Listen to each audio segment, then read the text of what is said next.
시청자 여러분 안녕하십니까. 클린뉴스 네트워크 CNN 20일 방송입니다. 전국이 좀 흐린 것도 같고요. 그리고 확진자 수가 전남 광주에서 좀 급속히 확산 추세에 있습니다. 건강관리, 생활관리, 또 마음만은 그래도 일정한 거리를 또 유지하면서 건강 수칙을 잘 지켜나가서 우리의 건강이 아무래도 중요하지 않습니까? 네, 그런 조금 바짝 긴장해야 될 것 같아요. 그런 긴장을 늦추지 않았으면 더 좋겠습니다. 오늘은 조금 더 무거운 주제입니까? 반갑지 않은 주제인 것 같기도 하고요. 여러 측면에서 21대 국회가 여당이 싹쓸이했습니다. 18개 상임위원장을 다시 모두 맞는 체계로 출범을 했습니다. 13대 총선 의석수부터 분점해온 이 전통이 바로 여야 의석수에 대해서 이렇게 배분됐죠. 32년 만에 또 깨진 그런 결과라고 또 평도 이렇게 했습니다. 이 이슈에 대해서 늘 시원하게 꼭꼭 집어주시는 사람법인 더 좋은 정책연구원 이사장 김범태 박사님과 함께 오늘 이슈 하나 짚어볼 수 있도록 하겠습니다. 한번 시선을 쫑긋 고정시켜 주시길 바랍니다. 네, 나오셨습니다. 예. 안녕하세요. 예, 어제 우리가 하기로 했는데 김제는 강의 어떤 강의 하고 청년 오셨습니까? 강의. 청년 강의. 예, 공직자들의 청년 강의. 예, 그래서 주로 공직자들의 청년은 어떤 말씀을 주로 해주십니까? 결국은 이제 공직자라고 하는 것은 이제 공록을 먹고 살잖아요. 국민에 대한 봉사라고. 예. 그런다라고 하면 그게 걸맞게 청년. 공직을 은퇴했을 때 내가 과연 떳떳했는가? 어떻습니까? 우리 자녀들에게 나는 정말 당당하게 공직을 잘 수행했다라고 얘기할 수 있는가? 예. 이런 것을 좀 얘기를. 네, 아무튼 잘 전해 주셨을 것이라고 생각을 합니다. 또 그리고 또 해당 관청에서 잘 받으셨을 거라고 생각을 합니다. 오늘 주제도 그와 무관하지는 않아 보입니다. 자, 상임위원장 18개 상임위원장 독식 완전 이렇게 언론에서 상당히 긴급하게 다루고 있습니다. 좀 이래도 되는 겁니까? 제가 지금 오프닝 멘트에서 이야기를 했는데 32년 만에 지금 이제 깨졌다고 이렇게 하는데 이제 언론에서 독식 네. 이렇게 얘기를 합니다만 이제 네. 국회가 됐든 어디가 됐든 법이 있습니다. 법. 예, 좋습니다. 그 법에 의해서 한번 말씀해 주십시오. 국회법에 따르면 예. 이제 상임위원장의 경우는 제적원 과반수 출석용 과반수의 찬성으로 네. 그 상임위별로 그 위원장을 선출하도록 돼 있어요. 원래 그게 법입니까? 예. 그런데 이제 자기들끼리 이렇게 조금 그렇죠. 했죠. 그리고 이제 사실상 이제 13대 국회 이전에는 예. 사실상 또 그게 국회법대로 그렇게 해왔었어요. 해왔고 예. 그러다가 이제 또 협치도 했고 87년 이후로 이제 그런 관행이 어느 정도 자리를 잡았던 거죠. 국회법을 계속 해왔고 87년 이후에 나름대로 자기들끼리 관행으로 지금 그렇습니다. 그럼 법 적용을 정확하게 한 거네요? 그렇죠. 법대로 한 겁니다, 이번에는. 이번에 법대로 했답니다. 예. 국민 여러분, 또 우리 언론 관계자 여러분, 또 지적할 건 지적하더라도 예. 국회법대로 했다라고 아주 중요한 말씀을 하셨습니다. 예. 예. 결국 그런데 이제 관행이라고 하는 이름으로 포장되어 온 그런 게 의석 배분에 따라서 나눠 먹는 이번 21대 국회 같은 경우는 11석은 여당, 7석은 이제 야당 이런 경우인데 실질적으로 이제 정치라고 하는 게 타협의 산물이지 않습니까? 또 이제 대통령께서 얘기한 협치의 어떤 산물이 있어요. 또 국민도 원합니다, 사실. 그것이 원하는 건데 그 협치를 깨뜨리는 요인 무엇이냐라고 하는 얘기죠. 보니까 두 번째 이제 질문에도 법사위원장 얘기가 나옵니다. 결국 협치를 하려고 하면 여야 간의 대화 타협이 매우 중요한데 사실 그것이 잘 안 이루어지고 있다 보니까 상임위원회 중에서도 상원이라고 불리어지는 법사위원장만큼은 적어도 못 뺏기겠다, 여야 간에 이런 일이 벌어졌는데요. 실질적으로 지금의 야당 이 20대 국회에서 법사위원장을 갖고 있으면서 사사건건 그랬습니다. 발목을 잡았던 그런 부분이 있었어요. 그리고 또 그 유사 출신이지 않습니까? 아주 그러다 매섭게 보니까 아주 잡아냈죠. 이제 21대는 절대 못 되겠다. 국회를 정상적으로 좀 일하는 국회, 국민들에게 정말 싸움박질 하지 않는 국회, 네. 이런 모습을 좀 보여줘야 된다라고 하는 그런 점에서 다수당을 차지한 지금 민주당이 그대로 그렇게 강행하지 적용을 않느냐. 하고 있다. 그렇게 말씀 들으면 또 다 맞는 말씀이에요. 예. 우리가 말씀을 들으면 다 예. 맞습니다. 국민이 총선에서 그 여망을 심어줬고, 예. 정말 그 말도 안 되는 것에 발목을 잡고 법사위에서 흔들어냈지 않습니까? 예. 계속해서 그 잡고 있고 그렇게 해서 갈등을 빚었으니까 이제는 그런 힘대로 이렇게 국회법을 적용해서 법사위가 그렇게 망가지지 않도록 상원 중에 상원인데 거기서 굉장히 중요한 키를 가지고 있는데 그 키를 이제 여당이 힘을 가지고 한번 잡아내겠다라고 하는 것이죠. 예, 그렇습니다. 예. 이제 20대 국회를 보면 동물국회, 식물국회, 아예 뭐 국회가 네. 제 기능을 못했다고 많은 국민들이 네. 얘기를 네. 하고 있지 네. 않습니까? 예. 그 연장선상에서 어찌 보면 이번에 21대 국회는 일할 수 있는 집권 여당에 힘을 실어주는 예. 그런 투표가 이루어졌다라고 보고 있습니다. 그렇다라고 하면 그것은 결국은 많은 국민들이 그러한 권한을 위임해 주는 것은 제대로 일 좀 해라 라고 하는 얘기거든요. 지금 현재까지는 그래 보입니다. 예. 뭐 여론상에 봐도. 예, 그렇습니다. 그래서 이제 사실상 20대 국회나 19대 국회 이럴 때는 이제 국회 선진화법에 의해서 예. 서로 설레하면서 자꾸 딜레이 돼요.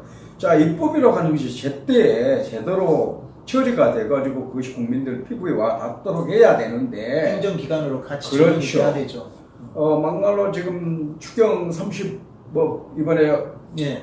5억이 8억이 안 됐으니까 그런 부분조차도 예산이라고 하는 것이 제때 쓰여져야만이 되는데 국회에서 통과를 안 시켜줘 버리면 그게 안 되거든요. 그래서 아마도 그 법사위가 예. 힘을 가지고 있는데. 예, 집권 여당이 이런 그 오랜 관행을 사실상 스스로 허물어 버리는 일을 하지 않았는가 그런 생각을 하죠. 나름대로 뭔가 국정을 가지고 있는 어차피 이제 사실 책임 정치지 않습니까? 그렇습니다. 다음 총선과 대선에서도 그것은 국민들이 또 심판할 예. 거고 뭐 이제 뭐 다 끌고 간다. 이제 우리가 책임질 부분은 책임지겠다라고 하는 뭐 여당 뭐 중진과 최고위원 대표까지 그런 목소리들이 다 나오고 있습니다. 자 그러면 이번 질문에서요. 자 인정하지 않는다. 자 관행을 인정하지 않겠다라고 하는 이제 정확한 어떤 전면전이 나와 있지 않습니까? 근데 그렇다고 하면 이 여당의 이 셈법 계산은 어떻게 보십니까? 잘 될 거라고 생각을 하십니까? 이제 사실 이제 여야 간에 서로 이제 대화 타협을 통해서 전국을 이끌어가야 되는데 그렇지 않을 가능성이 매우 높아 보여요. 그럼에도 불구하고 지금의 통합당이 네. 장애 정치를 하기가 매우 어렵습니다. 또 꼰대 정당 되어버립니다. 예. 네. 바로 국민들이 평가할 때는 계속 광화문에 나와서 하는 정치는 올바른 방향이 아니다라고 네. 이미 21대 총선에서 판단을 내려버린 거예요. 네. 그래서 국회 속에 들어가서 당당하게 법리적으로 싸우고 정책적으로 문제가 있으면 정책적으로 이슈를 다루어내고 그렇게 네. 하라는 얘기거든요. 결국은 이것이 뭐 옳고 그름의 문제가 아니라 집권당이라고 해서 뭐 자기들 마음대로 할 수는 없습니다. 왜?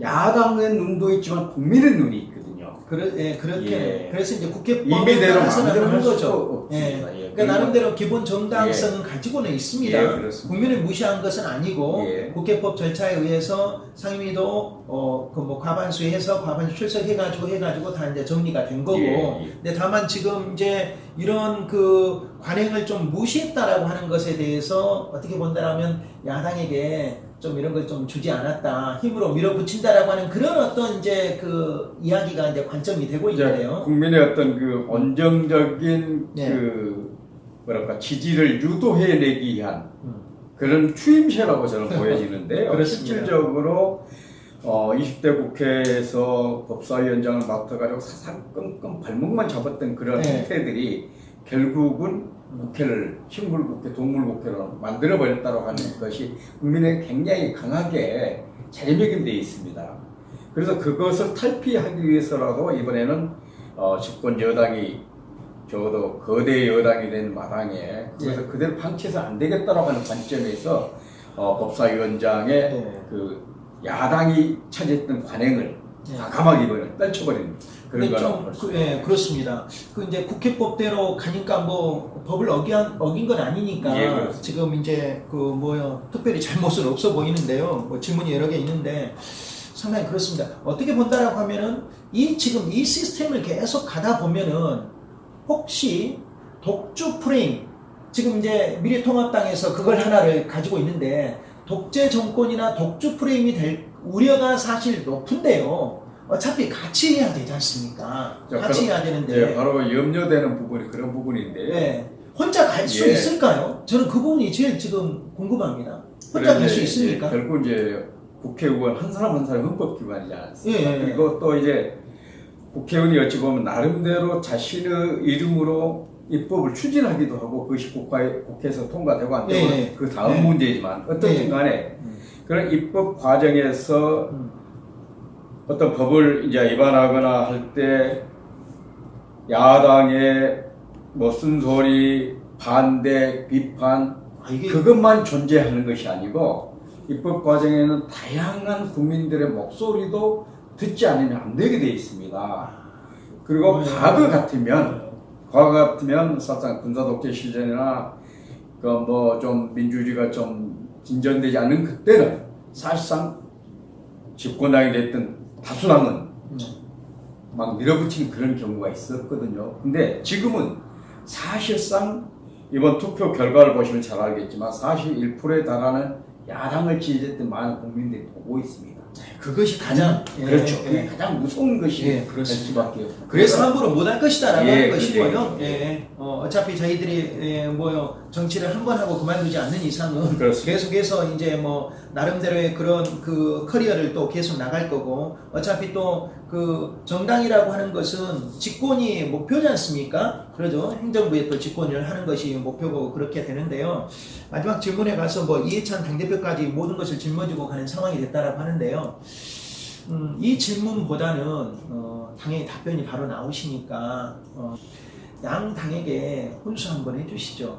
양 당에게 사과 질문. 양 당에게 훈수. 지금 이제 통합당의 경우는 지금 딜레마에 빠져 있습니다. 이제 국회 등원의 명분을 찾아야 되는데 그게 굉장히 어려운 상황이 됐어요. 그렇죠. 계속 하면은 또 국민들이 이렇게 보고 있으니까요.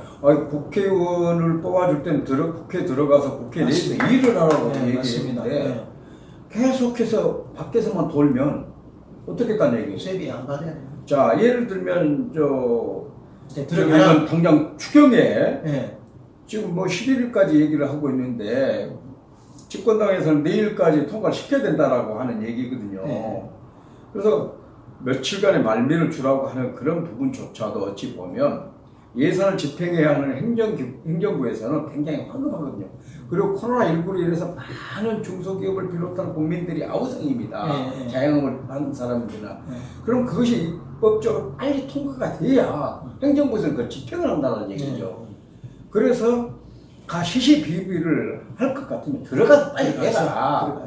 그런 얘기거든요. 일단 뭐 자리는 생각하지 말고 들어가서 그 업무를 볼 수 있잖아요. 그렇죠. 상임위원장 차치하고 일단 들어가서 어떤 예산이 과다 책정됐는지, 한 명이 다 아니 어떤 것이 과소 책정되었는지 이런 것도 좀 눈을 크게 뜨고 뚫어지게 봐야 되는데 그렇지 않는 것은 잘못됐다고. 직무유기다, 직무유기. 그렇죠. 일단 직무는 보자. 직무는 보자. 들어가서 보고 당당하게 하고 해야 된다라고 생각하고, 여당의 경우 여당에게 좋은 점 해주시죠. 여당이 중요합니다. 예를 들면 적어도 국회의원 자체가 행정부에 대한 집행기관인 행정부에 대한 견제기관 또 비판의 기능을 가져야 됩니다.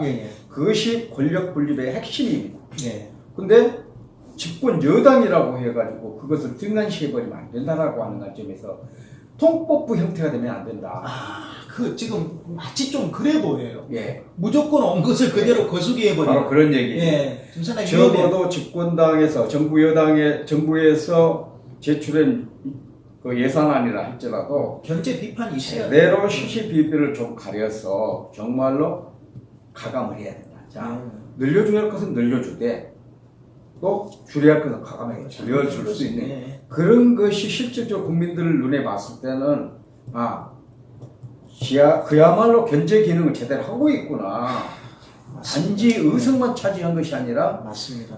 국회가 제대로 기능을 하고 있구나라고 하는 것을 보여줘야 된다. 견제 기능을 가지고 예, 있구나. 예. 자생적으로라도. 그런 얘기입니다. 예. 알겠습니다. 오늘 말씀 여기까지 듣겠습니다.